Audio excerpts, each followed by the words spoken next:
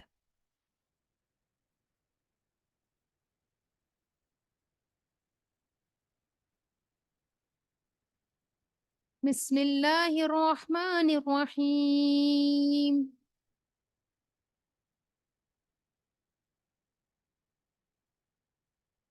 الف لام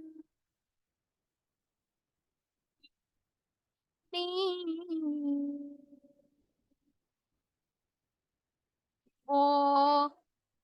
تلك آيات الكتاب والذي أنزل إليك من ربك الحق ولكن أكثر الناس لا يؤمنون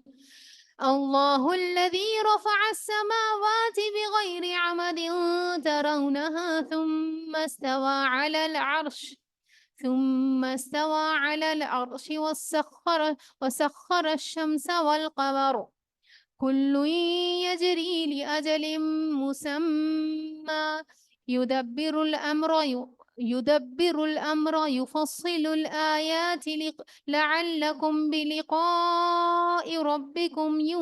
توقنون وهو الذي مد الأرض وجعل فيها رواسي وأنهارا ومن كل الثمرات جعل فيها زوجين اثنين يغشي الليل النهار إن في ذلك لآيات لقوم يتفكرون۔ بسم اللہ الرحمن الرحیم، شروع کرتی ہوں اللہ کے نام سے جو بے انتہا مہربان نہایت رحم فرمانے والا ہے۔ الف لام میم را تلک آیات الکتاب المبین۔ الف لام میم را یہ کتاب الہی کی آیات ہے اور جو کچھ تمہارے رب کی طرف سے تم پر نازل کیا گیا ہے وہ عین حق ہے، مگر تمہاری قوم کے اکثر لوگ مان نہیں رہے ہیں۔ یعنی نبی صلی اللہ علیہ وسلم کو یہ بات بتائی جا رہی ہے کہ آپ فکر مند نہ ہو، آپ جو چیز پہنچا رہے ہیں وہ بالکل حق ہے، لوگ اس لیے نہیں آپ ایمان نہیں لا رہے ہیں تو اس کا مطلب آپ کے پہنچانے میں شاید کوئی کمی ہے، آپ کے پہنچانے میں کوئی کمی نہیں ہے، آپ تو حق پہنچا رہے ہیں، لوگ اس لیے نہیں مان رہے ہیں کیونکہ ان کو ماننا نہیں ہے۔ وہ اللہ ہی ہے جس نے آسمانوں کو ایسے سہاروں کے بغیر قائم کیا جو تم کو نظر نہیں آتے، پھر وہ عرش پر مستوی ہوا اور اس نے اس نے آفتاب اور مہتاب کو ایک قانون کا پابند بنایا، یعنی سورج اور چاند کو ایک قانون کا پابند بنایا. اس سارے نظام کی ہر چیز ایک وقت مقرر تک کے لیے چل رہی ہے، اور اللہ ہی اس سارے کام کی تدبیر فرما رہا ہے. یدبر امر یفصل الآیات لعلکم بلقاء ربکم توقنون. وہ نشانیاں کھول کھول کر بیان کرتا ہے شاید کہ تم اپنے رب کی ملاقات کا یقین کرو. تو کیا ہے، اللہ رب العالمین تمام چیزوں کی حفاظت کر رہا ہے، تمام چیزوں کو دیکھ رہا ہے. یدبر الامر، تمام چیزوں کی تدبیر کر رہا ہے، پلاننگ کر رہا ہے. اگر جیسے ہم میں ہے نا، ہم لوگ انسان ہیں، ہمیں ایک گھر کے معاملات کو اگر دیکھنا پڑ جائے تو خواتین کہتی ہیں کہ اس گھر میں تو مطلب اتنا مجھے جیسے کہ بالکل انسان کو کیا ہے پاگل بنا دیا یہاں کی سچویشنز نے. تو انسان صرف ایک گھر کا معاملہ دیکھ کر اس کو کیا ہے مینج کر کے اس سے تھک ہار جاتا ہے. اگر کوئی انسان کمپنی کا ہے، ٹھیک ہے، کمپنی کا مالک ہے، وہ اپنی کمپنی کو دیکھتا ہے تو پھر وہ کیا ہے اس معاملات میں اتنا زیادہ چکر کھا جاتا ہے کہ وہ ہمیشہ اس کے بارے میں فکر مند رہتا ہے، پریشان رہتا ہے. لیکن اللہ رب العالمین کی ذات کیسی ذات ہے؟ یدبر الامر یفصل الآیات. وہ تمام چیزوں کی، صرف میری اور آپ کی زندگی کی نہیں، میرے اور آپ کے کھانے کی پینے کی نہیں، بلکہ تمام جتنے بھی کیڑے مکوڑے ہیں ان تمام کی، ان کا کلر کیا ہوگا، ان کا سائز کیا ہوگا، ان کا کھانا کیا ہوگا، ان کا جسم کیسا ہوگا، وہ دکھتے کیسے، یہ ساری تدبیر کس کی ہے؟ اللہ کی ہے. نظام دنیا اگر چل رہا ہے تو یہ رب العالمین. اگر سوچے ساری دنیا میں ایسا ہے نا، چاہیں تو سارے شیر ببر چیتے وغیرہ جنگلوں سے نکل کے آ جائیں آبادیوں میں، کیا ضرورت ہے ان کو جنگلوں میں ہی رہنے کی اور وہیں پر اپنا بسیرا کرنے کی؟ اللہ نے تدبیر کی ہے تمام چیزوں کی، ہے نا. تو یہ ساری چیزیں کیا ہے اللہ کی تدبیر کے اندر آتی ہے. تو انسان کو اس چیز سے اندازہ لگانا چاہیے کہ وہ رب العالمین کی ہستی کیسی ہے جس نے تمام چیزوں کو تدبیر کے ساتھ جو ہے مقرر کیا ہے. یفصل الآیات لعلکم بلقاء ربکم توقنون. اور وہ نشانیاں کھول کھول کر بیان کرتا ہے شاید کہ تم اپنے رب کی ملاقات کا یقین کرو. یعنی قیامت کے دن جیسے دنیا حق ہے، برحق ہے، تمام چیزیں چل رہی ہیں بنا کسی رکاوٹ کے، ایسے ہی ایک دن آئے گا جب یہ سب کچھ ختم ہو جائے گا اور انسان اپنے رب کے سامنے کھڑا ہوگا اور جو کچھ کر کے لے جائے گا اس کا حساب اور کتاب دے گا. وَهُوَ الَّذِي مَدَّ الْأَرْضَ وَجَعَلَ فِيهَا رَوَاسِيَ وَأَنْهَارًا. اور وہی ہے جس نے یہ زمین پھیلا رکھی ہے، اس میں پہاڑوں کے کھونٹے گاڑ رکھے ہیں اور دریا بہا دیے ہیں. اسی نے ہر طرح کے پھلوں کے جوڑے پیدا کیے ہیں اور وہی دن پر رات طاری کرتا ہے. اور ان چیزوں میں بڑی نشانیاں ہیں ان لوگوں کے لیے جو غور و فکر سے کام لیتے ہیں. یعنی تمام جو کائنات ہے اس میں اگر انسان غور و فکر کرے تو اس کو رب کی معرفت ہوگی، اللہ کو انسان پہچانے گا. اور دیکھو زمین میں الگ الگ خطے پائے جاتے ہیں جو ایک دوسرے سے ملے جلے بھی ہیں، اور انگور کے باغ، کھیتیاں ہیں.